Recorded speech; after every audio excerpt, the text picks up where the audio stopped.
ఒక 100 కోట్లకు సంబంధించి లాభాల్లో ఉన్నటువంటి కార్గో వ్యవస్థను కూడా ఈరోజు ప్రైవేట్ సంస్థలు కేవలం నెలకు 3 కోట్ల రూపాయలకే కట్టబెట్టే ప్రయత్నం చేశారు. దీన్ని ఎట్లా చూస్తారు మరి బీఆర్ఎస్ పార్టీ? ఇగో ప్రైవేటీకరణ అసలు ముఖ్యమంత్రినే ప్రైవేట్ ఓనికి చేస్తే అయిపోతుంది కదా.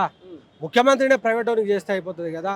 గత ప్రభుత్వం బీఆర్ఎస్ ప్రభుత్వం ఏదైతే ఉన్నదో వీళ్ళందరికీ బస్సు మన ఆర్టీసీ కార్మికులకు కానీ ఆర్టీసీ ఉద్యోగులకు కానీ రెగ్యులరైజ్ చేయాలని చెప్పేసి ప్రాసెస్ ఆల్రెడీ వాళ్ళు కంటిన్యూ చేస్తే దాన్ని ఇప్పుడు వీళ్ళు ఈ గవర్నమెంట్ వచ్చిన తర్వాత ఆపేసిల్లు వాళ్ళు. కనీసం వాళ్ళ మీద చిత్తశుద్ధి లేదు. ఈ ఆర్టీసీకి సంబంధించిన ఆస్తులను అమ్మాలని చూసిరు వీళ్ళు. అదే దాని మీద బీఆర్ఎస్ పార్టీ కొట్లాడింది. అదేవిధంగా వీళ్ళకు గతి లేక అసలు సంపద సృష్టించడం తెలియదు. సంపదను మనకు ఫండ్స్ ఎట్లా రావాలో కనీసం అవగాహన తెలియదు వీళ్ళకు. దాని మీద దృష్టి సారించకుండా పేదోడు ప్రయాణించే దాంట్లో, అదేవిధంగా నిరుద్యోగులు కానీ మాలాంటి యువకులు కానీ పేద బడుగు బలహీన వర్గాలు ప్రయాణించేటువంటి ఈ ఆర్టీసీలల్లో ఛార్జీలు పెంచడం అనేది హేయం అని చెప్పి మేము భావిస్తూ ఉన్నాము.